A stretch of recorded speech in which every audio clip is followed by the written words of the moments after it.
So we were, in our discussion, we had gotten to the point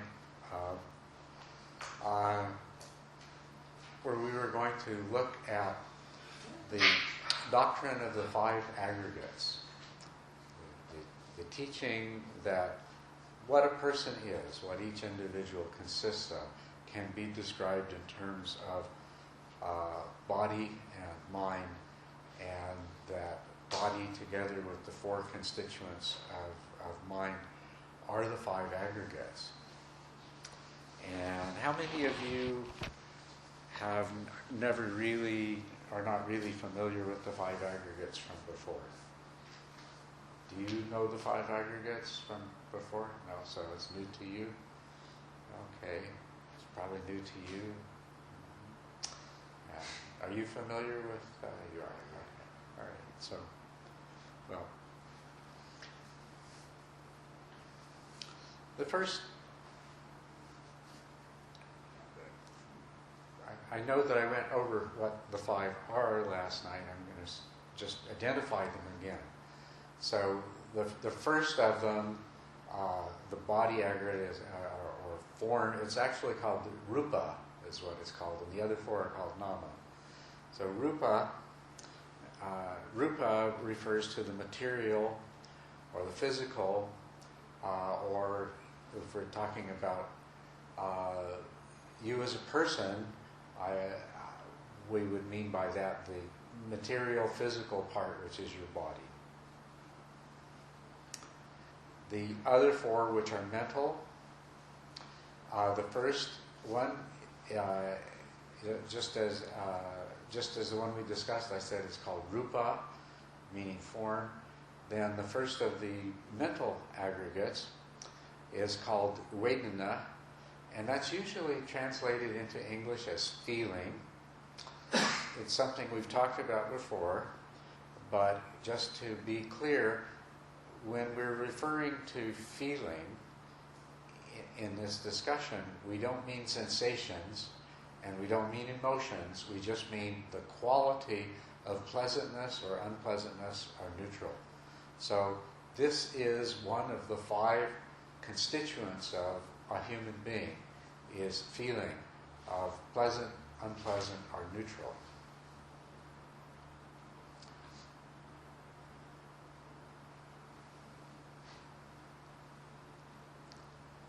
The second is perception.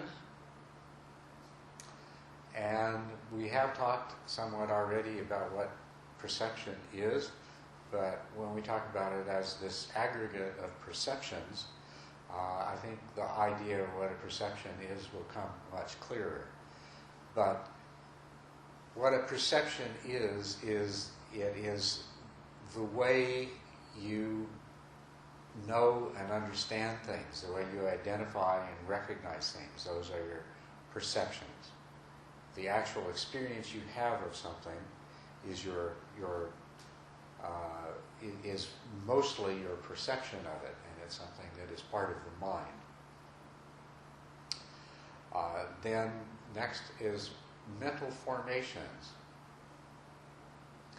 The last one is consciousness. Mental formations is the fourth one that comes before that. And mental formations is basically everything you can think of that is mental in nature, other than consciousness, perceptions, and feelings. So it's a large category, right? Mental formations, a thought is a mental formation. It's something that is formed by your mind. An emotion is a mental formation. So thoughts and ideas and emotions are all examples of mental formations. Your inclinations, your habits and patterns of the way you think and react and do things, those are mental formations. Those are formations that have been created in your mind as a result of your past experience. And intentions are mental formations. Intentions are a very important kind of mental formation. Okay, so that's what the aggregate of mental formations includes. Any questions? Yes. So with all three of those, like say feelings, when you say that that's an aggregate, like you talk about a particular person, he has disaggregated feelings. That's it. Yeah. And so do you mean all the feelings he has already felt, or do you mean the way the things that feel good to him and the things that don't, how he feels? What do you mean exactly? Well, in any given moment, the aggregate of feelings are the feelings that are active in terms of his present circumstances, but we also think of a person in a historical sense. So it is just that heap of all those different pleasant and unpleasant and neutral experiences that he's had in the course of his existence. So it's like a state. The first thing you said is like a state. The state of that individual is these feelings at this moment. That's right. And these perceptions at this moment. Yes. See, if a more correct way of talking about the five aggregates would be to call them not five aggregates, but five constituent elements. But they are spoken of typically as aggregates because the word that was originally used by the Buddha was kanda, which meant collection. But depending on the time scale at which you look at it, in one instant, there would be only one feeling present. Over the course of a few moments, there might be several feelings present. They might be qualitatively the same. There may be 3 or 4 pleasant feelings, but they're associated with different objects. So it's an aggregate, or it's a collection of feelings that are making up a person's experience. And likewise, the kind of person that you are right now is partly the mental state that you're in, which is a mental formation. But if you've had a lot of unpleasant feelings, it's 6 o'clock at night, or was it 7 o'clock? 7 o'clock at night. And if you got up at 5:45 in the course of the day, you've had a whole lot of unpleasant feelings. The aggregate of those unpleasant feelings has had a powerful effect on the mental state that you are in right now. So a lifetime of pleasant feelings or unpleasant feeling has a strong influence on the way that a person is in a given moment. But so does that in the previous few hours, right? So these constituent elements, in terms of their heapness or their aggregateness or their quantitativeness, in any given instant, they're going to be very limited. Consciousness. There's in the aggregate of consciousness, it's an aggregate because there's eye consciousness, ear consciousness, nose, tongue, body, and mind consciousness. So in a particular instant, the kind of consciousness that you have is only one, depending on which one of these modalities your consciousness is experiencing its object.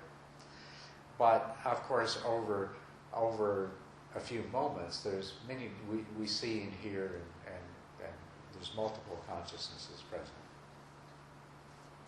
Okay, so that sort of clarify the heapness as opposed to the constituent elementness of these 5 things. And I would like to double check. Then the value, the personal value system and the opinion, is the perception or mental formation? That's the mental. mental formations.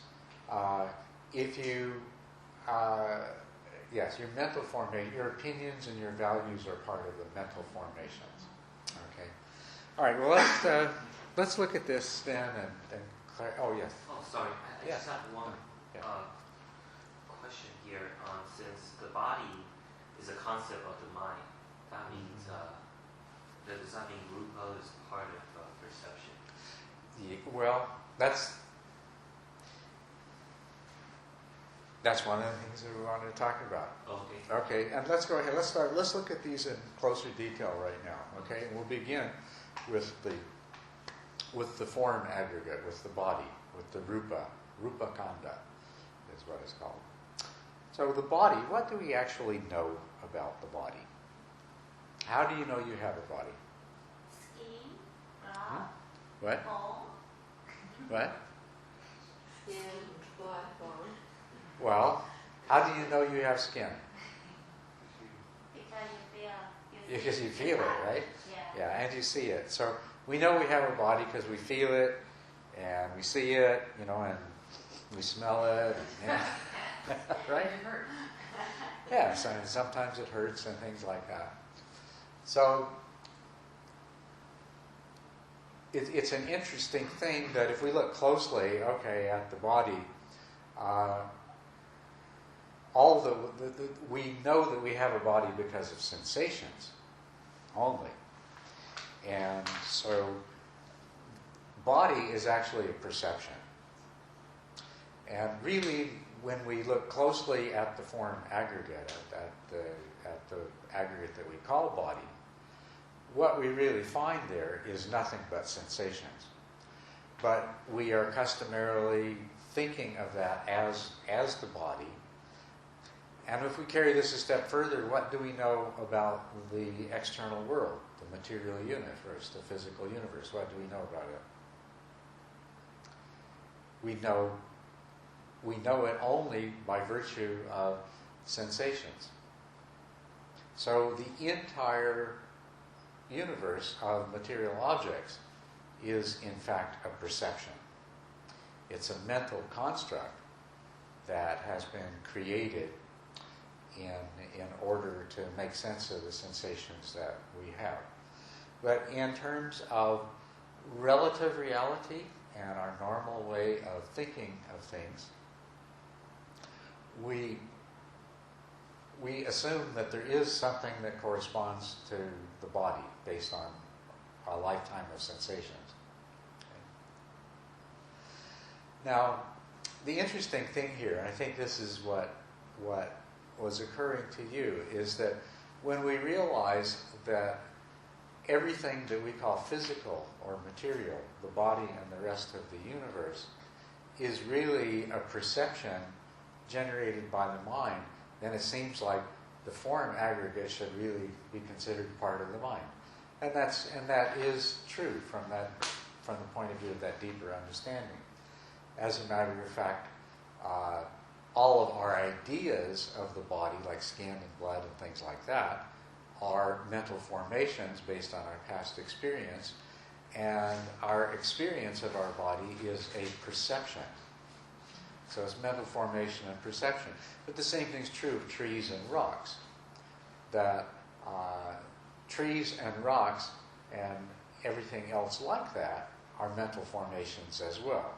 Because of sensations that we've had, visual sensations and tactile sensations, we have the mental, we have the concept, the mental formation of trees and rocks. I'm sorry. Earlier you said mental formation. Yes. Trees and rock. Wouldn't that be perception?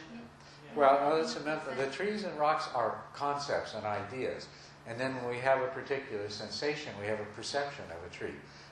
If you look out the window there, then you'll have a visual sensation, and because there exists in your aggregate of mental formations the idea of a tree, and it matches those sensations, you'll have a perception of a tree, right? So. Yeah, a little bit later on, can you distinguish more about the perception and mental formation? Yes, Okay, yes, thank you very much. yes, I will. I intend to do that. So you have the idea then, like from our normal way of understanding, when we refer to this aggregate, we are essentially referring to that part of reality which we normally perceive of as being composed of matter and to be physical. And when we are referring to it as an aggregate that is a constituent of each of us as a person, we're referring to our body. But at a deeper level, it is true that body is just a concept or a mental formation, and our experience of this aggregate is just perception that's based on those mental formations. So it's good to have that in mind, but it won't. And we can have that in mind, and still recognize the usefulness of this aggregate as in the form that it comes, referring to the physical body. But in truth, in most cases, when we think about who we are in terms of these 5 aggregates, what we'll end up doing is thinking in terms of sensation. Okay. So,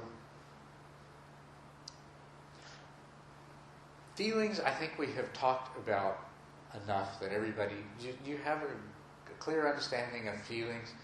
Feelings, I wish we had a better way of describing this, because it's so easy to confuse feelings with emotion and feelings with sensations. Sensations belong to the form aggregate, but feeling and emotions belong to the mental formations aggregate. And feelings is just that quality of pleasant or unpleasant or neutral. So it would be better to call this the aggregate of quality or the aggregate of affective quality. Yes? Excuse me, can I confirm with some Chinese term? Because I'm not sure with the term you mentioned about. Okay. Yeah. 它的 mental formation 是不是行，mental 是还 formation 是形？行 Wouldn't Mental sensation formation. be under consciousness? mental formation Wouldn't 是 sensation be under consciousness? Because when we have interaction between conscious, like what is it, like a sound, and then there's a ear conscious. Wouldn't that be under consciousness? Consciousness? There is a matching between them. Yeah.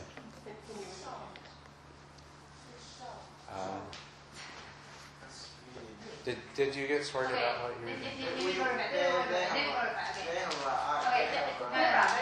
对，那个 body 就是我们说的色 ，OK， 色受想是那个 five aggregate 是5个我知道。 ，OK， 然后 body 就是色，啊然后 feeling 就是受， ，feeling 是受。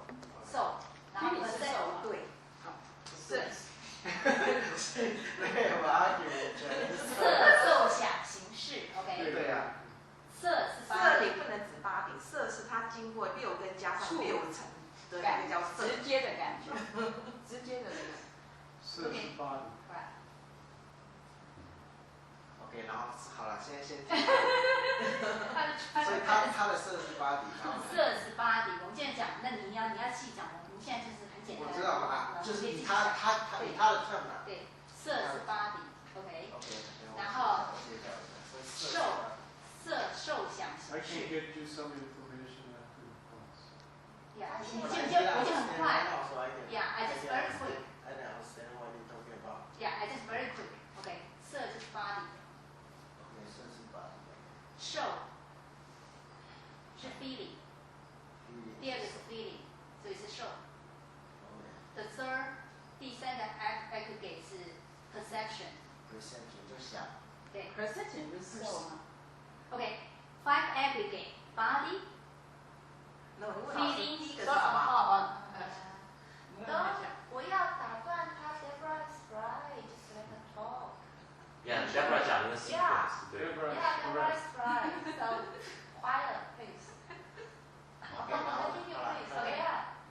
现在是他的 term 就对了。对，我现在在讲第一个。问老师在讲还是第一个是什么？ OK， 第二个是什么？ What is five aggregate? Which is The first one. English. What is Five that? aggregate. The order. Would you say again? They Okay. don't translate. You're right.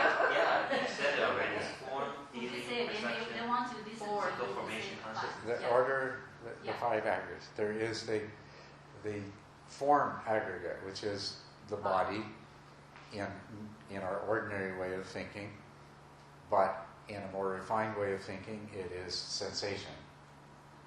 Okay. Second, there is feelings.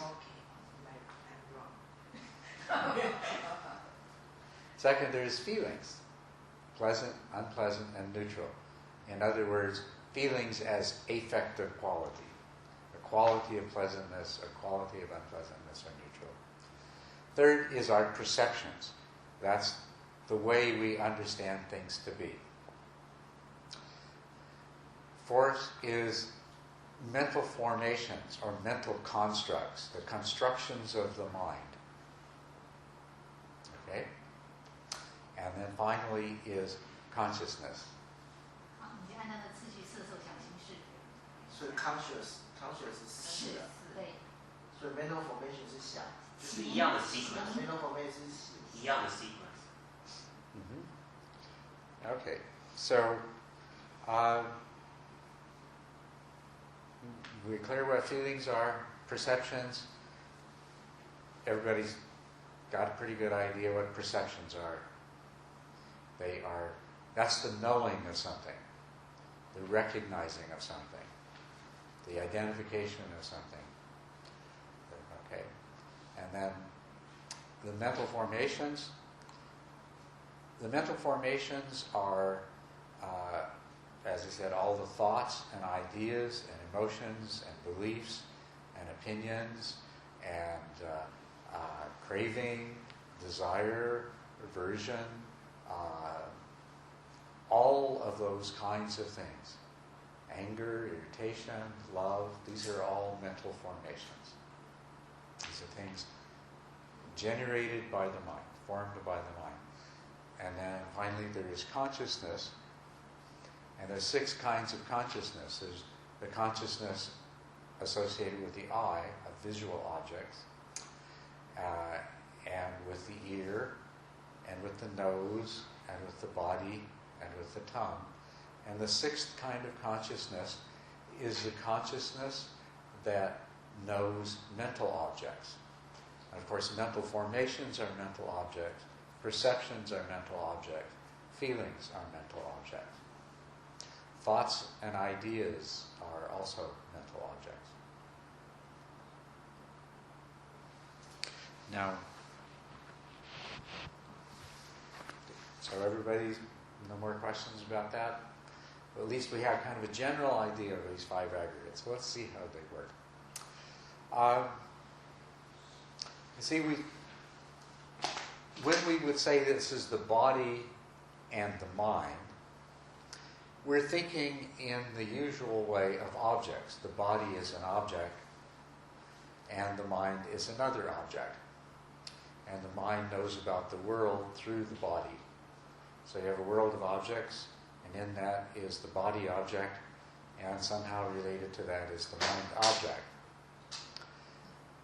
This is ordinary view, and it's also not an accurate view. Although it seems very natural to us to think in this way, if we stop just taking it for granted and look, are you really these objects? What you really are is a series of experiences. Your life is a series of experiences. So then we go back and we look at these 5 aggregates and say, well, how do these 5 aggregates work in terms of experiences? So an ordinary, very, very normal kind of experience is that you open your eyes and there's an image there. But you are conscious, you're conscious of a visual image. So there's eye consciousness, that kind of visual consciousness, and the object of that consciousness would belong to which aggregate? The form aggregate. See, we normally say, well, the veil is a physical thing. But what we really realize is there's an experience. And actually, if the bell were out there ways and my hands were tied behind me and I opened my eyes, I could be tricked. It could be actually not a bell. It could be only a picture of a bell or a holographic projection of a bell, and I would be fooled. So what my actual experience is when I open my eyes is an image, and that's the form aggregate, and I'm conscious of that image. Okay, so you have eye consciousness and an object of eye consciousness, and then, depending on my past experience, if I have ever seen an object like this before, then contained within my aggregate of mental formations will be concepts and ideas, and I'll recognize that that's a meditation bell. If I had never seen anything like this before, I might have a perception of something different. I would perceive it as being whatever there was in my past experience that it looked most like. And if I'd never seen anything with this shape before, I would go, based on that image, I would say, well, things that look like that in my past experience have been made of metal. And so I would have a perception of a metal object of a particular shape. I might look at this part, and based on my past experience, I would say things that look like that I've seen before in my lifetime. The mental formations that I have stored up, sorting through them, my mind will find past experiences that say, well, that looks like something that probably feels flexible and connects two parts together and might be made out of cloth or plastic or leather or something like that. So I would have, that's my perception. So perception is, when a sense object arises and consciousness arises, then there is a brief moment where there is just the sensation that is known to consciousness, but very quickly there moves between the two the perception. You see? The perception of this as a meditation bell is actually another mental construct that was generated from my aggregate of mental constructs and then put forward between consciousness and the sensation so that I have the experience of perceiving a bell. Do you follow that? Now, if I had never seen anything even remotely like this, if it was so totally different than anything I'd ever seen, I might not actually have a perception. I might just sit there and all there is some strange color and shape, and I'm trying to figure out what it is. But no perception will arise. Right? We've had that happen sometimes. Right? When the light's not very good, you'll see something and can't figure out what it is that you're looking at. Or sometimes you have a mistaken perception. A very famous example is that there may be a rope coiled up on the ground, and you may look at it and mistake it for a snake. You have a perception of a snake. The sensation, though, is just the color and shape, that the perception is a snake. And then if you look closer, the perception changes and it becomes the perception of a rope. So this tells you the nature of consciousness and sensation and perception. Yes? So perception need past experience, and mental formation just don't need. The mental formation is that accumulated past experience. And it's out of that mental formation that perception comes. Your perception, though, is a new mental formation. I mean, in this particular system, perceptions are regarded as a separate aggregate because in the way we just spoke, it makes it easier, it makes it clearer. But a perception is a mental formation. And your aggregate of mental formations includes past perceptions. Okay? And now this new perception you have gets stored as a part of your aggregate of mental formations and will be used on some future occasion. So the notion of memory, Mm-hmm. so right. And when I heard the five aggregates described, memories was another level of consciousness past the sixth, or so I thought. Like seventh consciousness is memory. That's not a correct description, because the five aggregates they include the six consciousnesses, and what I think you might have been thinking of, there is in some systems they refer to there being a seventh and an eighth kind of consciousness. Right, seventh and eighth, right. Right.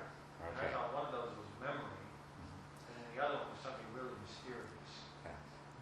No, the seventh and the eighth are consciousness. The eighth consciousness is called the alaya. Alaya, yeah. And it's also called the storehouse consciousness. Yeah. But it's not the memory. It's not remembering where you put your keys. And it's not, remembering the capital of Georgia or remembering your name either. It is the karmic imprint, the cumulative karmic imprint. And actually, in the original formulation by the Buddha, those are included in the aggregate of mental formations. Okay? So in the alaya, those have been separated out and referred to as a separate consciousness, which is very confusing, because although the word that's used, vijnana, is the word we translate as consciousness, you have absolutely no conscious awareness of the alaya. So it makes no sense to call it a consciousness. Why call something that it's impossible for you to be aware of a consciousness? So it's one of those confusing things in the doctrines. I mean, when you get used to it, it's not so bad, but yes. But that's because it's different schools, right? Yes, different schools. You're talking about another school. Yes, it's a different school, but it's just a different way of talking about the same thing. It's not really a new idea. It's a school that says, hey, the mental formations, the part of the mental formations that are karmic seeds, let's separate that out, and let's identify it. And why, to me, it makes no sense that they put it into the aggregate of consciousnesses, as I said. It doesn't really follow from the whole logic. But it's not that it's a totally different idea or anything. It's just a rearrangement of the same ideas.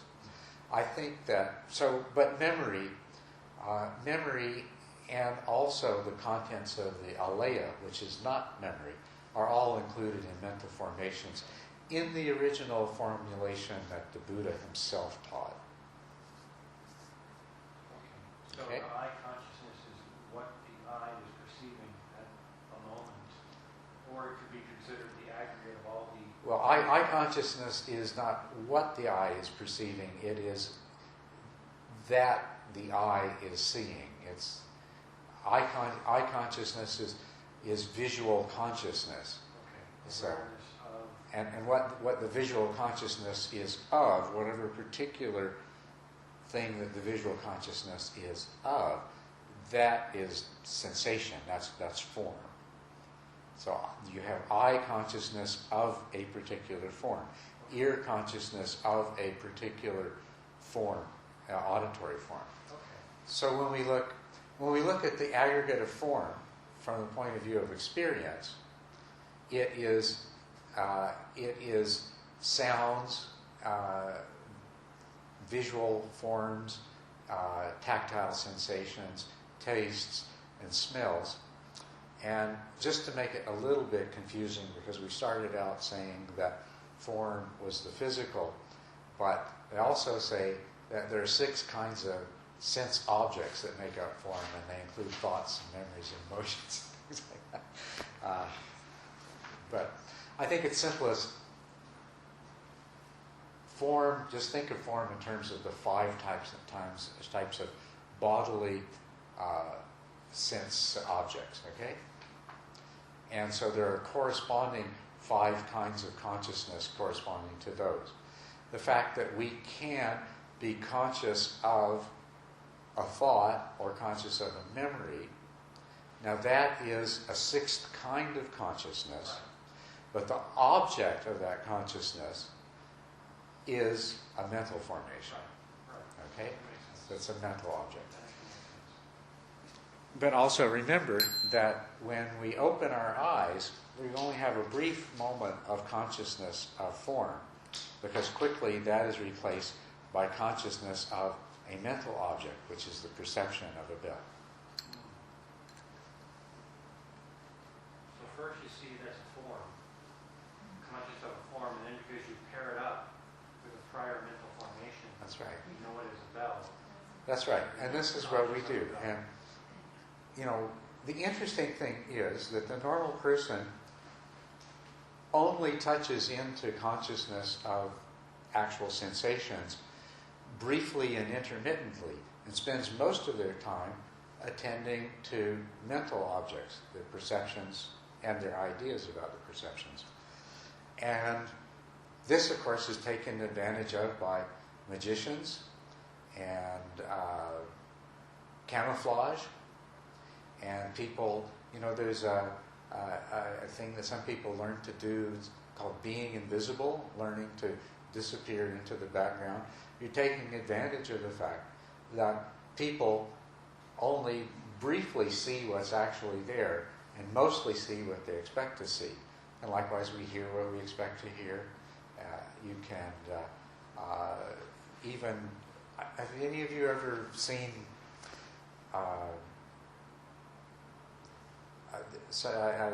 it circulated a while ago as an email thing, and that's why I remember it wasn't too long ago. This very interesting thing that you can have a whole paragraph of text, and most of the letters from most of the words are missing, but you can still read it as if the letters were there. And it's an amazing thing. Your mind just fills in all the missing parts of it. But we do this all of the time. One consequence of this, though, not only that things can be hidden from us by camouflage, or the magicians can play tricks on us, is that we play terrible tricks on ourselves all of the time. We jump to conclusions. Our perceptions are false. Very often, we're very prone to false perceptions, and this is one of the things that leads to many problems. Is that we don't really pay attention to in many different ways. Used car salesmen also take advantage of that. You see the shiny paint. You don't see the things you should have been looking for. You smell the nice smell that they sprayed in the car. You know.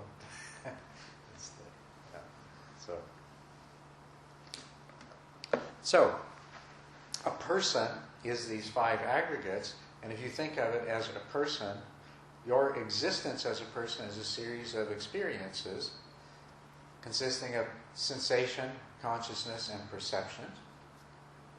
And each sensation and each perception is accompanied by a feeling, this quality of pleasantness and unpleasantness. And so this sort of paints the background to all of your different experiences.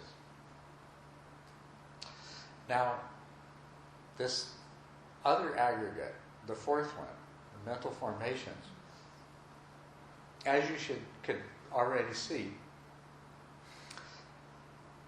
this one is it contains a lot. It's a very important one.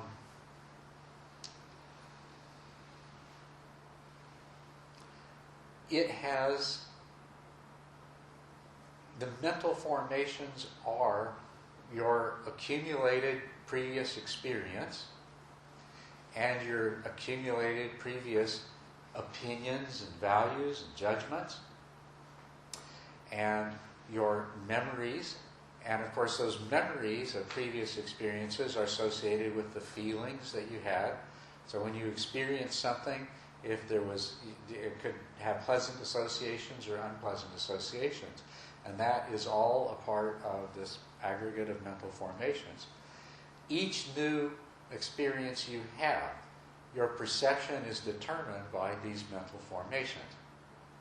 So whatever you see and hear, how you experience it, is a result of those mental formations. Every one of us has different mental formations. I think that would be obvious.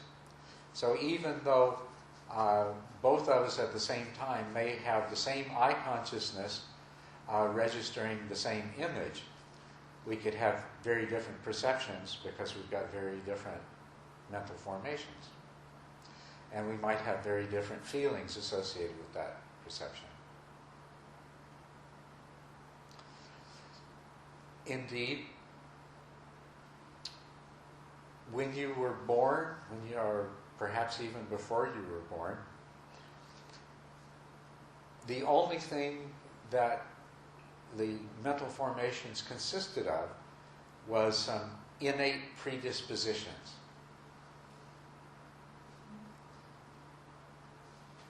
Does everyone know what I mean? Innate. Innate means inborn. You already came with certain predispositions. One of those innate predispositions was if a sensation felt good, you wanted more of it. And if a sensation felt bad, you wanted it to stop, right? But you didn't know anything else about the world. And as a newborn baby, your eyes are open, but you have no idea what you're seeing, right? There's just color and shape. But over a little while, you begin to start having perceptions. Your experiences are stored, and then they build up, and now you start having perceptions.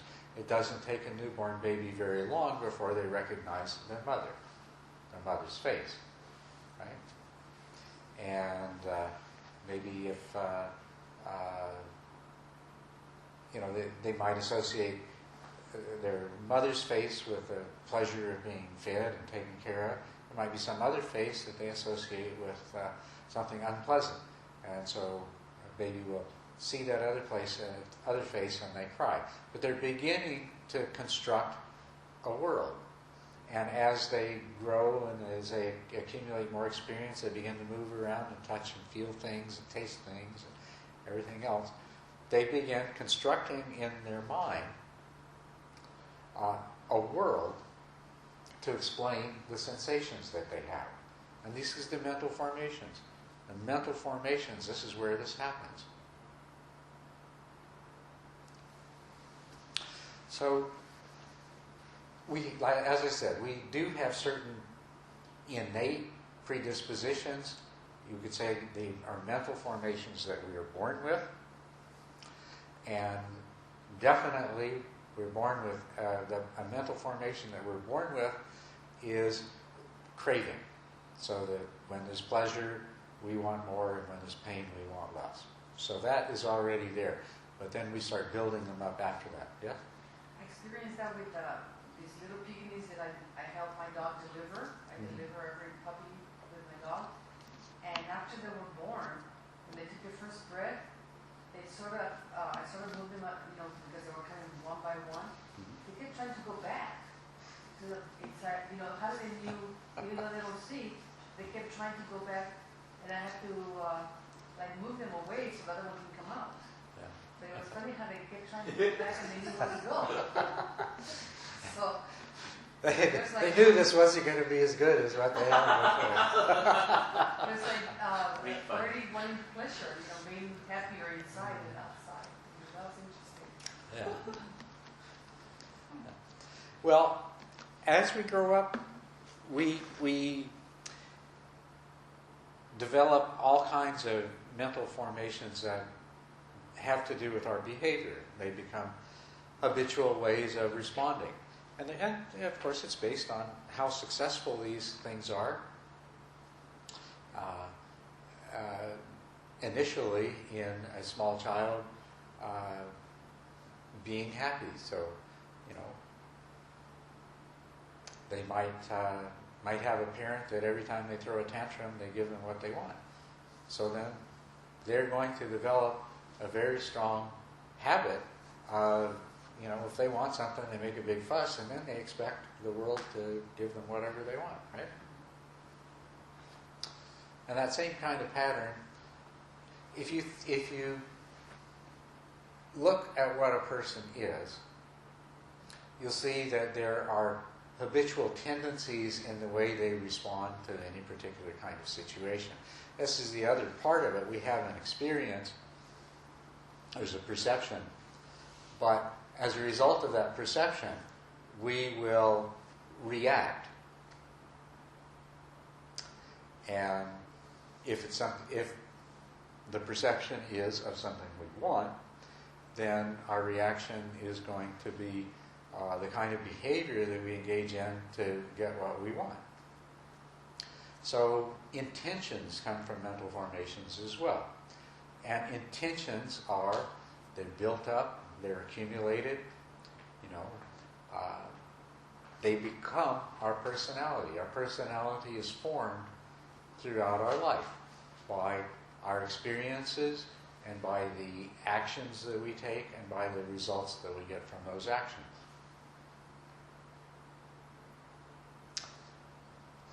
So,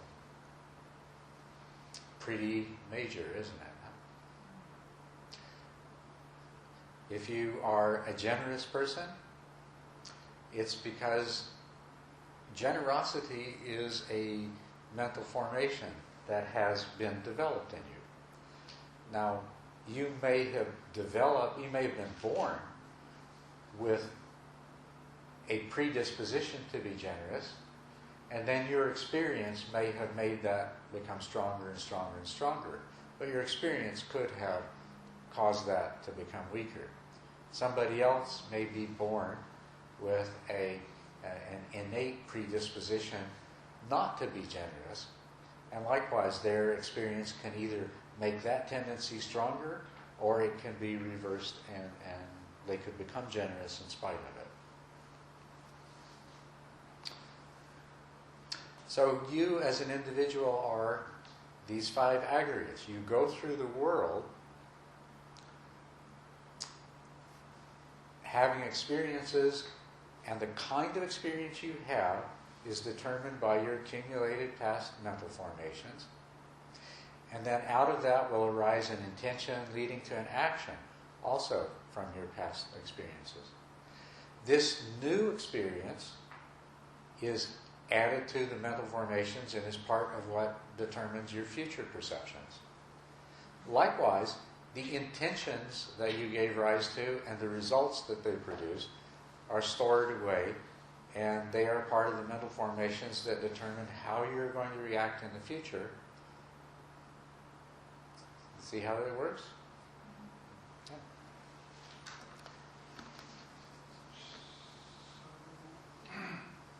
So, the idea of choice Mm-hmm. and free will.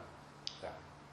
I know you said it kind of very stepwise, but you said it in a way that made it sound that you're stuck. But you're saying that from what you're following what I'm saying up to this point, and you're saying it's making you wonder where choice and free will is going to come from. Yeah. Yeah, that's what I'm asking about. Mm-hmm. Yeah. And that's a very good question. That's something that we definitely need to see if we can find the answer to in this.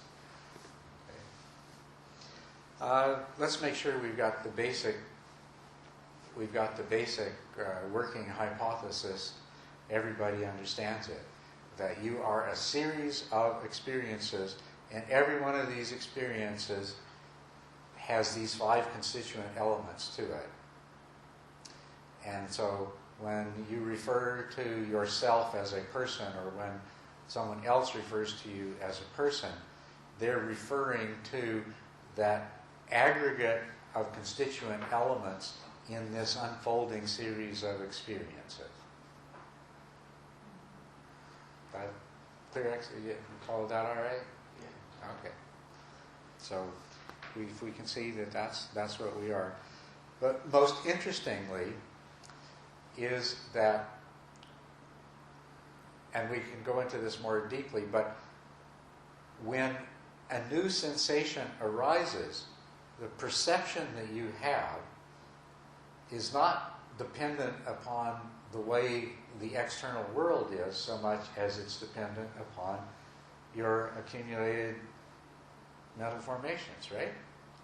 So your experience is determined by your past. And then your actions are likewise determined by your past. And your present experience and your present actions then determine your future. Does this sound like any sort of a idea that has been spoken of by a different name? What you experience is the result of your past, and what you will experience in the future is the result of the present karma. Yeah, that's karma. So if you want to look for where your karma is in these mental formations, which is why that particular school that has the 8 consciousnesses, and that's called the Chitta Matra or mind only school. What they did is they took the karmic aspect of the mental formations and they separated it out and called it the Alaya Vijnana. The 7th consciousness, that's the one that divides experience into the duality of self and not self. Yeah. Which, of course, in the original formation is also some formulation, in the original formulation of the Buddha, that is also contained within the mental formations. Part of our mental formations, part of what it does is to generate this sense of a separate self. And also this idea of who we are as a self, this idea of me as a person, this kind of person. So, the bell has rang. I don't know if we should stop or go on for a few minutes. Go on for a few minutes. 2 more hours. Yeah. Okay, It's, few more minutes. it's very important. Okay.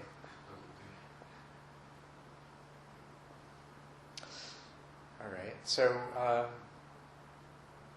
then,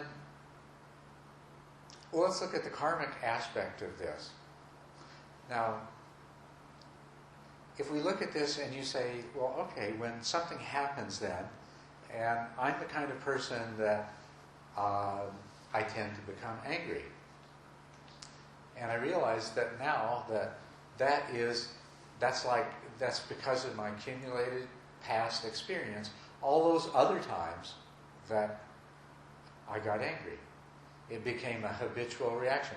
When this kind of thing happens, it doesn't have to be exactly the same thing. It just has to be something similar. When your new experience involves similar components, then mental formations generate the emotion of anger as being the appropriate response.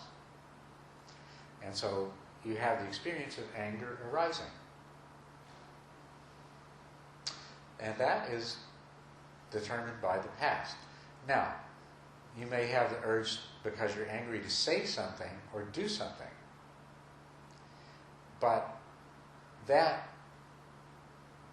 is where something new comes up. That is where you don't necessarily, just because you have anger arising, you don't have to say something because of the anger, or you don't have to carry out a particular action because of the anger. The question is whether you can restrain yourself from it or not. It depends upon how strongly that past habit has already been established, how firmly established it is. Will maybe, and it depends on the present circumstances too. It depends on whether the circumstances bringing forth the anger in this moment bring forth an anger that is so strong that you won't be able to resist acting out of it, or perhaps it only brings up a mild annoyance and you're able to restrain yourself. Yes? I saw, really quick, there was this great show on PBS about the brain, and the phrase I remember was, things that fire together, wire together. Yes, that's a very, Did you see yeah. that? Yeah, So anger fires yeah. a the same time as this kind of experience, and it happens over and over, those wired together, so the next time. That's exactly, all these things that, it's interesting, everything that the Buddha figured out and taught 2,500 years ago, modern neuroscientists and physicists and things like this are discovering exactly the same thing. But that is exactly the principle, yes, things that wire together, fire together. So you build up a pattern of behaving in a particular way. And everybody may say, about that person, well, that's just the way she is. She's like that. Boy, that doesn't take much to set her off. And you may say that about yourself. You say, this is the way I am. It doesn't take much to set me off. I don't know why I am this way. But, and I'd like to be different, but, I can't help myself. For years I wished I could do something, but I can't change it. And the wonderful thing about what we're talking about here is that it involves a way that you can change yourself through understanding. You see, first of all, you have to accept that the anger that arises in this moment is determined by the past. Right? But what you do with it is what's important. Now, let's take the case of somebody who's already been practicing mindful awareness and virtue for a while. Then what will happen is that anger arises, but because of their understanding of the Dharma and because of their practice of mindful awareness, they don't say, I am angry. They say, anger is arising in me. And this is the first thing. When you say, I am angry, that goes into the store of mental formations. Anger is a part of the identity of this being. That's the first mistake. That's the first mistake, is to identify with it. And the first achievement that will help to eliminate that is if the anger comes up and you just let it be there until it loses its energy and it goes away. If you don't grasp onto it, if you don't identify with it, you'll be making a completely new kind of imprint. Every time in the past, anger came up and you grasped onto it, and that made it stronger. When it comes up and you don't grasp onto it, that will make it weaker in the future. Then the second thing that happens is anger comes up and it brings along all of its friends in the form of the intentions to do something. When you're angry at somebody, I'm going to let them have it. And so the thoughts come of which words to say. If it's somebody you know what to say to hurt them, right? So the thoughts come and the intention to say that. And then it's the same thing. This idea of I can either accept that intention, which of course will mean that kind of intention will arise in the future, or it can be allowed to just arise, not be acted upon, and let go, in which case it is weaker and it will tend to go away. So you can overcome all of the unwholesome patterns that you have by watching. But first of all, the mistakes that you don't want to make is to get mad at yourself for being angry. That is not going to help. If you get mad at yourself for feeling anger, then you've fallen into a trap. You have to let the anger arise, accept it. Well, it's got a right to be there because I made it in the past and I set the whole program up so that it would come. There's nothing in the universe that could have kept it from coming. So no reason to hit myself over the head about it. Because if I get mad at myself, what is that? That's anger, or impatience, or judgment, or criticism. It may not be exactly the same thing, but it is the same kind of thing. And maybe all I'll do is I'll end up being somebody who becomes very self-judgmental and self-hating because of the way that I am. So you don't want to make any, you just want to let whatever it is come up. And if you can mindfully look at it, then something very important will happen. Not only do you not identify with it, but as you mindfully examine it, there comes this natural, spontaneous awareness of what is in front of you. If your eyes are open, if you're looking, if your mind is open and you're paying attention, it's, oh, it sure doesn't feel good to be angry. Oh, right? That gets stored in your mental formations. That's an even more powerful message. That doesn't feel good. Doesn't feel good physically. Doesn't feel good mentally. Now, even if let's look at a different case where anger comes up and it's so strong that you make the mistake of identifying it. I am angry, and the thoughts come, and that anger is totally justified. Anybody would be angry, If he did that to them, he'd be just as angry as I am. Totally justified in being angry. And the urge comes up to say or do something, and you don't restrain yourself. You go ahead and say and do it. You haven't lost. Okay, what will happen later on is you'll calm down, and then you'll look at what happened. Now, the mistake that people who don't understand this will make is they'll say, oh man, I shouldn't have done that. They'll run away from it. They'll hide from it. They'll do something else. They'll think about something else. They won't examine it with mindfulness. And they've missed their opportunity.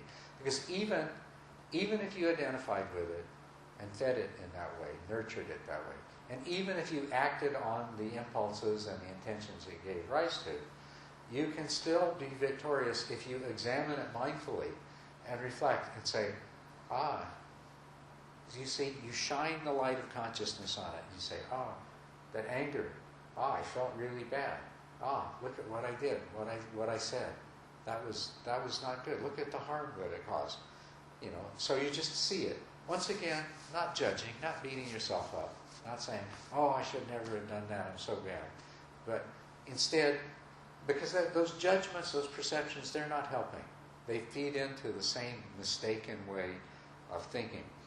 But instead, you look at it analytically, objectively, like it was somebody else's story.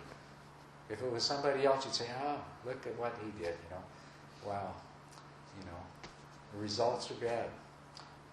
He's unhappy, now she's unhappy, look at all the problems. All that information goes in, and that is part of the mental formations. And that will have a powerful effect. So that maybe next time you won't say or do the thing. Maybe next time you won't even identify with the anger that arises. Do you see the difference? You'll be surprised if you practice this. It begins to work. Maybe the first few, if it's something that is a very strong tendency, the first few times, you only become clear-headed long hours afterwards. But if you apply mindfulness to it, then you will become clear-headed much more quickly. And the time will come when this becomes to be less and less of a problem. You start to change your karma. Yes? Most of the time when I have wanting to say something to somebody and that person maybe deserves to be told to have correct his life or her, most of the time when I have held myself back, very hard to do, 90% of the time, I'm so glad I kept my mouth shut. Always, even though I was right when I went to tell the person what they did wrong, and the consequences that was going to happen if I opened my mouth. Yeah. Because your mouth is so powerful sometimes. It is. And I realized that. And that most of the time, I say 99%. It's better to keep my mouth shut and just let it dissolve, or it's not my problem, Yeah. And I think it's made me happier because it just made me better. I don't hurt so much. I just sometimes I don't want to look. I'd rather not look, or I'm aware of it, but it's none of my business. It's not. I should just keep my mouth shut better. That's right. That's right speech. Yes. So, and this is where virtue comes in. Virtue, if you look at, in terms of the Eightfold Path, virtue is right speech, right action, right livelihood. If you look at the precepts we take, these are precepts for virtue. It's not harming or destroying, not taking what's not given, avoiding sexual misconduct, avoiding wrong speech. All of these things, if you look at what in Buddhism, what virtue is about, virtue is not committing the actual actions or the actual speech as a result of your unwholesome motivations, as a result of your desire, your greed, your anger, your hatred, your fear, your whatever it is, your anxiety. It's not performing unwholesome actions and unwholesome speech. It's not doing those things that are harmful to others. So the virtue part doesn't directly deal with the anger that might arise or the greed that might arise. But it does, it says, let's begin with the easiest thing, which is to not engage in the behavior. Okay? And this is the beginning of the process. Desire is natural, but if through your desire you commit deeds, you take things that are not yours, you tell lies, whatever it happens to be. That's the first level at which you can begin to act. You can restrain yourself from committing these actions. Yes? I was wondering, here has one element here in between or not? Because if I the anger rise, and because of stimulation from outside, then instead of jumping to, I shouldn't react. Okay, is that has elements here, just watching the anger rise itself? Because I'm thinking about is so easy, or sometimes naturally, habitually, we get into suppress the anger or suppress. Okay, I did that because I know the consequence will be even worse. So I don't. But I just avoid that, but also that I just wondering, you also lose the opportunity to. Yeah, that would be a case of doing the right thing for the wrong reason. Okay. If you're harsh speech, I don't know. Does everybody know what right speech consists of? Avoiding false speech and harsh speech and divisive speech and gossip. So harsh speech is one of the things that we take a precept to do. Now, if you become angry, and you have the urge to scream at somebody, but you don't, because if you do, they're going to hit you, then that's doing the right thing for the wrong reason. In other words, if you restrain your action because you fear the consequences, then it's the right thing for the wrong reason. If you are greedy and somebody left a $20 bill there and you feel like taking it, but you don't because somebody might see you and you get caught, it's the right thing for the wrong reason. Virtue is doing the right thing for the right reason. And that's the difference. If you go through your life because you're smaller and weaker than everybody else, being angry a lot, but not acting out of the anger because you're afraid of the consequences, then you're going to be a very miserable person. You're not going to be a virtuous person. And then you're going to have a psychological problem because you have all this pent-up anger that you've never even expressed in the normal way. If you were a stronger person, perhaps you would at least have yelled back because you wouldn't have been afraid of the consequences. You wouldn't necessarily be healthy from the point of view we're talking about, but at least you wouldn't have had all this built-up frustration. But we're talking about going beyond that. We're talking about recognizing that not acting in a wrong way is not about consequences, or if it is, it's about the consequences that have has on you and on the other person. It's not about it's not about the consequences in the ordinary sense. You see the difference? Yeah. So, and we're not talking about suppressing anger either. We're talking about restraining action.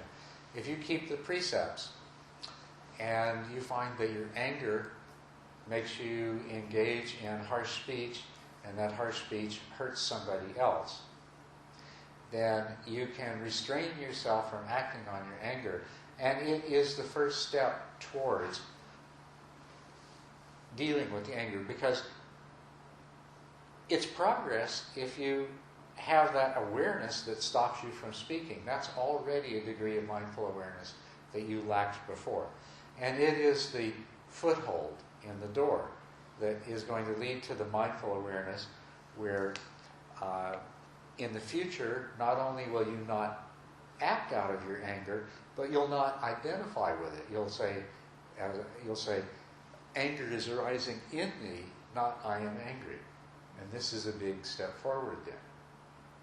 And then you will examine, but every time the anger presents itself, you examine it mindfully. And that mindful examination communicates truth to the mental formations. Well, look at it this way. Every single instant of your experience is a new mental formation which gets integrated with all of those that existed before. So if you spend 10 minutes just mindfully examining the anger that has arisen, in that 10 minutes there might be 10,000 distinct experiences of recognition of the unwholesomeness of anger that got stored with your, got transferred into your mental formations. So, since I've been, more aware of these concepts, and anger arises in me, Yes. I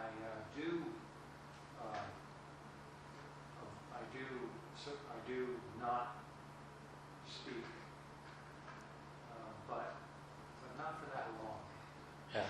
Not long enough. I don't hold it back long enough. It takes quite a long time, at least in me, Yeah. for the anger to subside. It takes, yes, you have to It's be, not 10 minutes. you have to be More patient, than that. and you have to have confidence, and if it takes 10 minutes, it takes 10 minutes. But it might take repeating the same thing 20 times over 6 or 8 weeks before you really, anger comes up and you just let it go and it's not a problem. In the meantime, there's been a lot of times when it's like meditation, you keep getting better at it, and you have to just keep practicing it. So you think in 6 or 8 weeks you can turn the corner on this? Awesome. Oh, yeah. I'll sign up for that. Yes, I guarantee you that you can.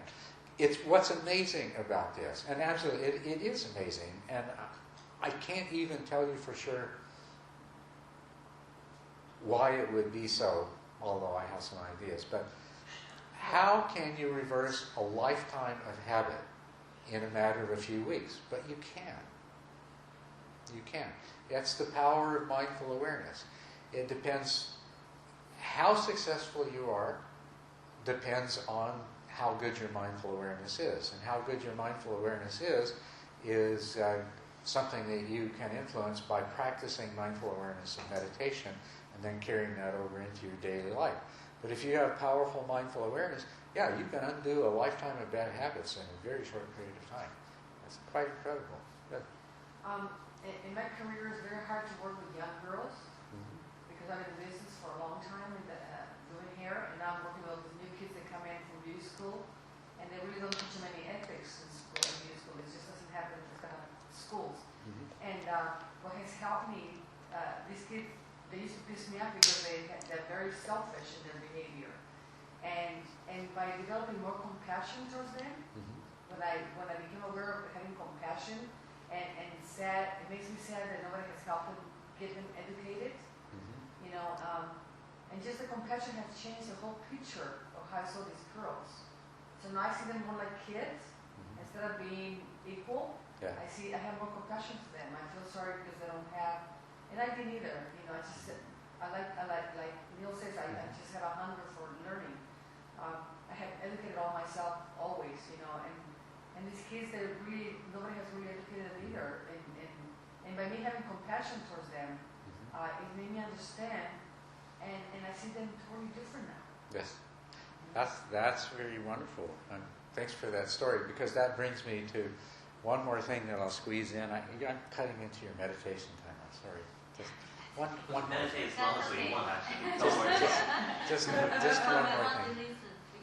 So if we look at the Eightfold Path, there was virtue, right speech, right action, right livelihood, and then that was followed by meditation, and it has 3 parts: right effort, right mindfulness, and right concentration. So in meditation, we develop the mindfulness and the concentration that help us to work on exactly this problem that we're talking about. Through the practice of virtue, we stop acting on our negative mental states and our unwholesome motivations. But we're still left with the arising of them. What the Buddha said was that when he was just a bodhisattva, he realized that his motivations were of 2 kinds, wholesome and unwholesome. His motivations were those that came out of greed and hatred and cruelty, and those that came out of generosity, generosity, patience, and loving kindness. And so when he formulated the Eightfold Path, he formulated 1/8 of the Eightfold Path was right effort. And he said right effort is causing unwholesome mental states that have arisen to pass away. So when the anger arises, you want to observe it mindfully while it's there, but you're just going to let it pass away. So you want to set aside unwholesome mental state. But the other thing is causing wholesome mental states to arise and to take their place. And so what he said is, as a bodhisattva, when there was greed, he replaced it with generosity. When there was hatred, he replaced it with patience and understanding. And when there was cruelty, he replaced it with loving kindness. And this is what we do in practicing right effort. Right effort is causing the arisen unwholesome to pass away and the unarisen wholesome to arise in its place. It also involves the causing the wholesome that has arisen to remain and the unwholesome that has not arisen not to arise. But right now, you see what you were talking about, and this is the next thing. When you get to the point where you can examine your anger mindfully, instead of identifying with it and saying, I am angry, so you examine it and it begins to weaken and go away. There will come a point where it's weak enough that now you can replace it with compassion, with loving kindness, which you can't do when it's really strong. When you're really ticked off at somebody, it's hard to find that compassion. But if you patiently allow that anger to subside, there will come a point where you can see that this is a person acting out of delusion, desire, and aversion, who is suffering, and they don't even know what they're doing, and you can have compassion for them. And so that's what we want to do. It's not just a question of looking at our anger till it goes away. We also want to replace our unwholesome mental states with wholesome mental states. So that's the next part in this process. What's interesting here, I said this to you earlier today, that in order to become a Buddha, you start out by practicing being like a Buddha and trying to make yourself like a Buddha. And so instead of always being caught in becoming, practice being. And I hope some of you did that and maybe discovered how wonderful it is to be in the present. But the same thing, a Buddha is somebody who is free of all of those negative mental states that are produced by desire and aversion that are rooted in craving. And even though you still have craving, you can still begin to free yourself from those negative mental states that arise. And the Buddha is somebody whose negative mental states don't arise, and in their place there are the positive mental states of loving kindness and compassion. And so you can be like a Buddha in learning to bring these positive mental states into your consciousness. This is changing your karma. So there's two levels of the practice. When you become enlightened, you move beyond karma. But until you are enlightened, you work with your karma. You overcome your bad karma and you create good karma to replace it. Mental formations are the repository of karma. And in everything that happens during your day, you have the opportunity to replace bad karma with good karma in the way that we've just talked about. And you also have the opportunity to mindfully reinforce the good karma that you have.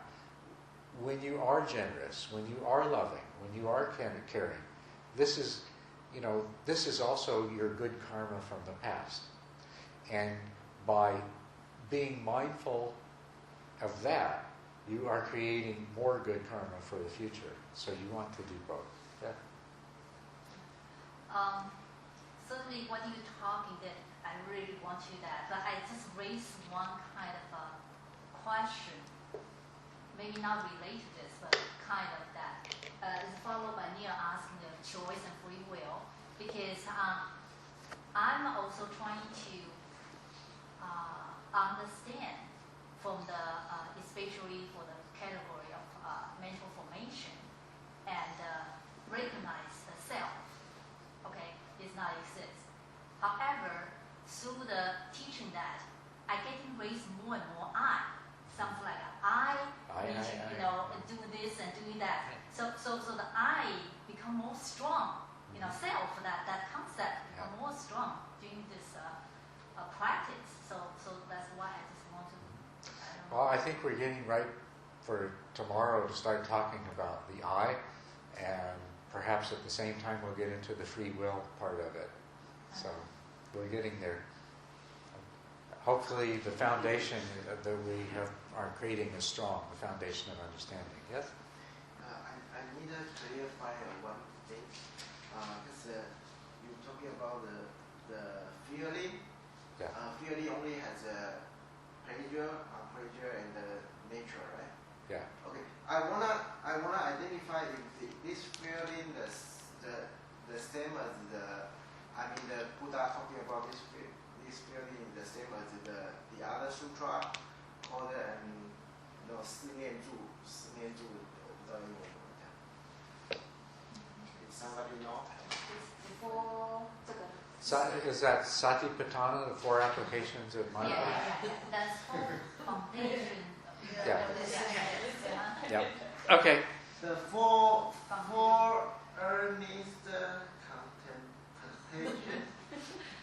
Yeah. Yeah, they say the second one is the contemplation of the feeling. Yep. It's the same one, exactly. The same one. Yeah. It's the same one. Okay. Yeah. If you read the sutra. Yeah, I read the sutra. If you read the original sutra, it's exactly the same thing. The second one is feelings, what we're talking about, and they in that sutra it says there's 5 kinds of feelings. There's pain that is physical in origin, pain that is mental in origin, pleasure that is physical in origin, pleasure that is mental in origin, and neutral feelings.